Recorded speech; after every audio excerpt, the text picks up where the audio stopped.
Hello पिलामाने जिला स्तरीय जीव विज्ञान ऑनलाइन क्लास को स्वागत। तुम्हें पूर्व क्लास रे वायु उपजीवी श्वसन अपजीवी श्वसन और विभिन्न जीव मानकर श्वसन अंग संपर्क रे पढ़ी सारी। मनीष शरीर रे अम्लजान व्यवहार पाई अम्लजान किपरि व्यवहृत हुए तापाई एक निर्दिष्ट व्यवस्था अच्छी ताहाको आमे मनीषर श्वासतंत्र बोली कहू। आजिर आलोचनार विषय होची मनीषर श्वासतंत्र गठन और कार्य।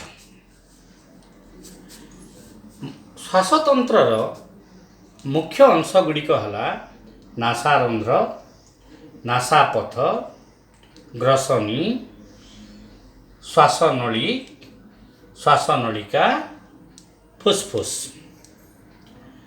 श्वासतंत्र नासारंध्र ठारू आरंभ करी फुसफुस पर्यंत व्याप्त। श्वासतंत्रर प्रथम अंशर नाम होची नासारंध्र। पाटी उपरे पाटीर उपरी भागरे श्वासपथर द्वार भावे दुईटी नासारंध्र बा नाकपुड़ा रही। एठू श्वासपथ आरंभ हुए। यह उपास्थि द्वारा गठित। श्वासतंत्रर परवर्ती अंशर नाम नासापथ। बाहर वायु नासारंध्र बाट दे जेतेबेले नासापथ मध्य को प्रवेश करे नासापथरे थिबा श्लैष्मिक झिल्ली रे धूलिकणा और जीवाणु लगी थाए। नासापथ पछरे ग्रसनी मध्य को खोली थाए। श्वासतंत्रर तृतीय अंशर नाम हला ग्रसनी।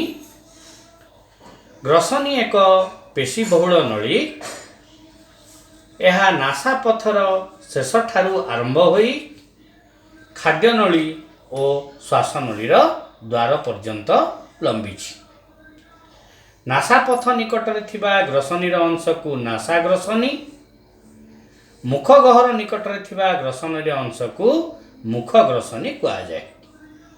ग्रसनीर पछ आड़े गोटे जोड़ा टन्सिल अच्छी। टन्सिल होची गोटे लसिकाव अंग। लसिकाव अंग संपर्क रे तमे उच्च क्लास रे पढ़िबो। एबे एति खाली मन रखित लसिकाव अंग मध्य गोटे संयोजक टिश्यू अटे। मन रहा ग्रसनीर शेष भागरु खाद्य नली और श्वासनलीर द्वार आरंभ होईची। खाद्य नलीर द्वार को गलेट कहा जाए। श्वासनलीर द्वार को ग्लटिस कहा जाए। श्वासनलीर द्वार रे गोटे परदा अधिजीवा नामक गोटे परदा थाए। खाद्य खाइबा समय रे एही श्वासनली द्वारटी अधिजीवा नामक परदा द्वारा बंद रहे। तेणु खाद्य श्वासनली भीतर को प्रवेश करि पारे नाही।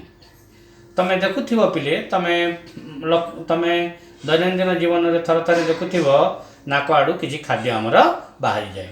कौन हुए कौन सी कारण जदि श्वासनली हमर खोली जाए ए खाद्यटा श्वासनली को प्रवेश करि जाए।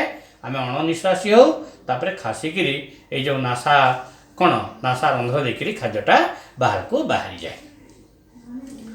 श्वासतंत्रर परवर्ती अंशर नाम होची श्वासनली।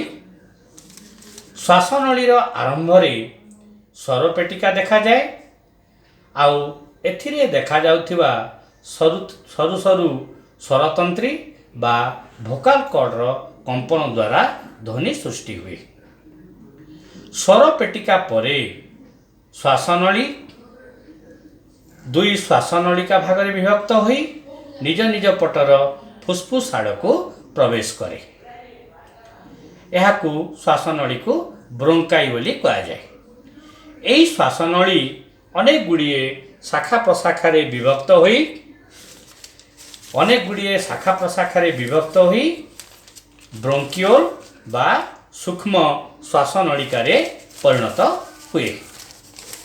परिशेष रे এই ସୂକ୍ଷ୍ମ ଶ୍ୱାସନଳିକା ଗୁଡ଼ିକ ବାୟୁର ଛୋଟ ଛୋଟ କୋଠରୀ ବା କୋଟରିକାରେ ଖୋଲିଥାଏ। ଶ୍ୱାସତନ୍ତ୍ରର ଶେଷ ଅଂଶ ହେଉଛି ଫୁସ୍ଫୁସ୍। ଆମ ବକ୍ଷ ଗହ୍ୱରରେ ଦୁଇଟି ଫୁସ୍ଫୁସ୍ ଅଛି, ଦକ୍ଷିଣ ଫୁସ୍ଫୁସ୍, ବାମ ଫୁସ୍ଫୁସ୍। ଏହା ଫୁସ୍ଫୁସ୍ ଆବରଣ ଦ୍ୱାରା ଆଚ୍ଛାଦିତ। ଏହା ଫୁସ୍ଫୁସ୍ ଆବରଣ ଦ୍ୱାରା ଆଚ୍ଛାଦିତ। ଏହା ସ୍ପଞ୍ଜ ପରି ନରମ ଅଟେ। ଆମର ଅମ୍ଳଜାନ ଯୁକ୍ତ ରକ୍ତ ସାଧାରଣତଃ ପିଲେ ଫୁସ୍ଫୁସ୍ ଶିରା ଦେଇ ହୃତ୍ପିଣ୍ଡକୁ ଆସେ। ଅମ୍ଳଜାନ ଯୁକ୍ତ ରକ୍ତ ଫୁସ୍ଫୁସ୍ ଶିରା ଦେଇ ହୃତ୍ପିଣ୍ଡକୁ ଆସେ ଏବଂ ଅଙ୍ଗାରକାମ୍ଳ ଯୁକ୍ତ ରକ୍ତ ପୁଣି ଫୁସ୍ଫୁସ୍ ଧମନୀ ଦେଇ ପୁଣି ଥରେ ଫୁସ୍ଫୁସ୍କୁ ଆସିଥାଏ। ତ ଆଜି ଆମେ କ'ଣ ଶିଖିଲେ? ମଣିଷର ଶ୍ୱାସତନ୍ତ୍ରର ଗଠନ, ଶ୍ୱାସତନ୍ତ୍ରର ମୁଖ୍ୟ ଅଂଶ, ନାସାରନ୍ଧ୍ର, ନାସାପଥ, ଗ୍ରସନୀ, ଶ୍ୱାସନଳୀ, ଶ୍ୱାସନଳିକା, ଫୁସ୍ଫୁସ୍।